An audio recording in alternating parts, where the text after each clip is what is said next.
itu yang murtad. Melecehkan nama Nabi Muhammad ya murtad.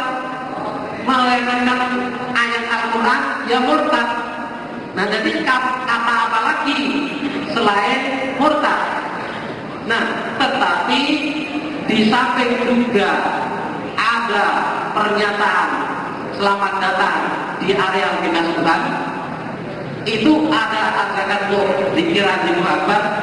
Anehnya dibela-bela oleh Dekan Fakultas Usuluddin Abdul Razak di Bandung di TV 7 menjelang Idul Fitri tahun 1425 Hijriah, dibela-bela dengan ungkapan yang sangat menyakitkan dan sangat besar sembungannya, yaitu mempersoalkan orang FUI yang dipimpin oleh Haji Atian Ali Daimi, yang dia MA dari Al-Azhar Mesir, itu dilemehkan dengan FUI S2 saja belum lulus. Nah di IAIN Bandung ini banyak doktornya, banyak profesornya, tapi kan tidak mempersoalkan. Lah FUI yang belum S2 saja belum lulus kok mempersoalkan. Nah ini jelas-jelas sesuai dengan hadis Nabi, al-kibru batarul haq wal ghamtun nas. Kesombongan adalah menolak kebenaran dan merendahkan atau meremehkan manusia. Ya namanya mengatakan dan bahkan di tempat mahasiswa baru bahasanya selamat datang di area bebas Tuhan, yang dipersoalkan. Adapun yang diam itu adalah setan gaduh.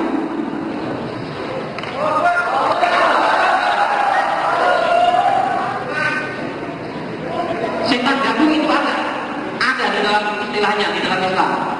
Jadi diam terhadap penangkaran padahal dia bisa bicara, itu menurut Islam adalah setan gaduh, setan yang bisu. Itu ada di dalam Islam. Perkara kampungan ya yang kotaan terserah. Jadi ini istilah di dalam Islam malah diambil kampungan.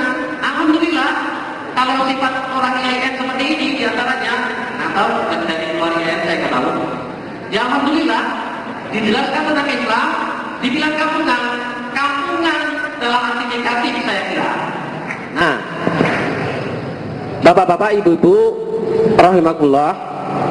Nah, di dalam hal keadaan yang seperti ini, maka dalam makalah saya tulis masalul qaimi ala hududillahi walaki fiha kamathili qaumin istahamu ala sabinatin fa asaba ba'dhum alaha wa ba'dhum asfalaha fa kana alladziina fi asfaliha idza istaqaw minal ma'i marru ala man fawqahum fa qalu la anna kharaqna fi nasibina kharqan wa lam nu'dhi man fawqana fa yatrukuhum wa ma aradu halaku jami'an wa in aqadu ala aydihim najaw wa najaw jami'an.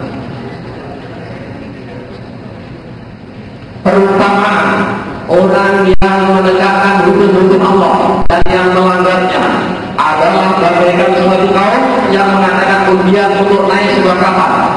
Maka jadilah sebagian mereka ada di atas dan sebagian lagi di bawah. Lalu orang-orang yang ada di bawah, jika mereka tidak mengambil air, maka harus melewati orang-orang yang di atas mereka. Maka mereka berkata, seandainya kami melubangi kapal ini, maka kami tidak mengganggu orang yang di atas kami. Jika para penumpang kapal itu membiarkan apa yang mereka kehendaki itu, maka semuanya akan binasa. Tetapi jika mereka mencegahnya, maka selamatlah dan selamat semuanya. Ini hadis sahih ya, Imam Bukhari.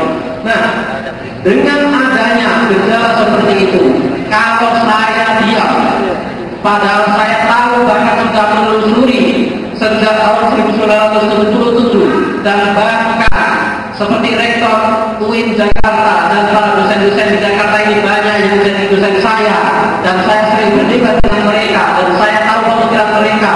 Berarti saya kalau diam maka tenggelam itu semua. Nah inilah masalahnya. Sedangkan pemurtadannya kalau boleh dibilang seperti itu dengan bukti-bukti yang telah saya ungkapkan itu justru secara sistematis, yaitu kurikulumnya dan juga materinya dan juga dosen-dosen dalam hal cara menyampaikan materi, yaitu materinya mata kuliah dasar diantaranya adalah sejarah pendidikan Islam, yang itu adalah bukan dasar Islam, dan juga sejarah kebudayaan Islam yang itu bukan dasar Islam, sehingga mereka tidak bisa membedakan antara mazhab dan sekte sesat. Dan ketika sudah sampai ke tasawuf itikadiyah dan juga tasawuf usuliyah, maka akibatnya tidak bisa membedakan mana yang kafir dan mana yang mukmin. Sampai seorang dosen saya di sini bertanya, orang kafir masuk neraka atau tidak? Dia tidak tahu katanya. Nah, jadi kalau seperti itu, maka kurikulumnya perlu diubah. Harus kembali kepada pengajaran yang secara Islami, dan kurikulumnya juga secara Islami, bukan secara pemikiran Islam dan juga bukan secara budaya Islam. Yang itu metodenya juga ketika mengajarkan, maka tidak boleh untuk kepada Al-Quran dan Sunnah. Sehingga kita misalnya diajarkan Ahmadiyah, maka harus berpikir seperti Ahmadiyah, padahal itu sudah jelas dikafirkan oleh Rasulullah alam Islami. Nah, jadi kalau seperti itu akan mengatakan saya yang menanyakan seperti itu. Terima kasih. Assalamualaikum warahmatullahi wabarakatuh. Para calon-calon khalifah saya hormati, para wali-walinya Allah Ta'ala. Ada 5 hal yang ingin saya sampaikan terkait dengan bukunya Pak Harto ini. Yang pertama, saya setuju terhadap apa yang diucapkan oleh Pak Rawi, bahwa pilihan kata dan Pak Harto sangat vulgar, norak gitu loh.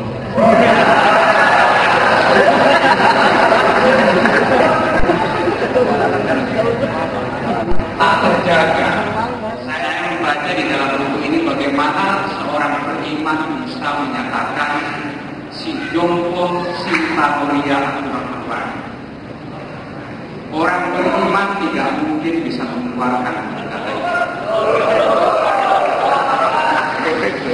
itu kalau Pak Harto masih percaya kepada Allah dan Rasul.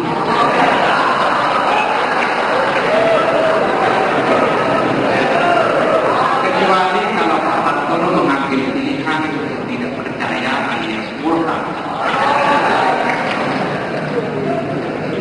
Yang kedua, judul buku ini sangat provokatif. Ada pemurtadan di IAIN. Bagi saya itu bukan pemurtadan, tapi pluralisasi penafsiran yang dikembangkan di dalam IAIN sendiri. Ini yang tidak bisa dibaca secara cerdas oleh Pak Harto.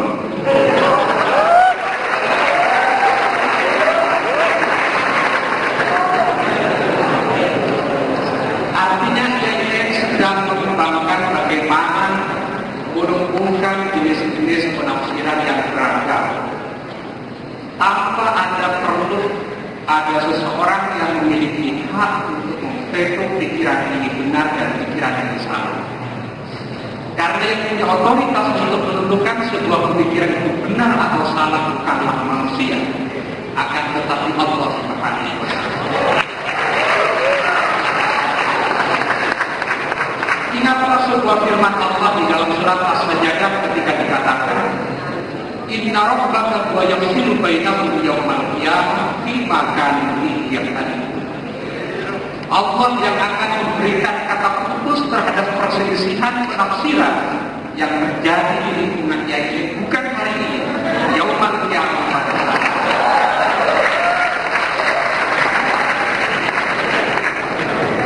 Mungkin saya sedang mendapatkan petunjuk dari Tuhan atau Pak Harto sedang mendapatkan sebaliknya. Di dalam Al-Quran dikatakan, wa inna awliyakum la'ala hudan fi dhalalin.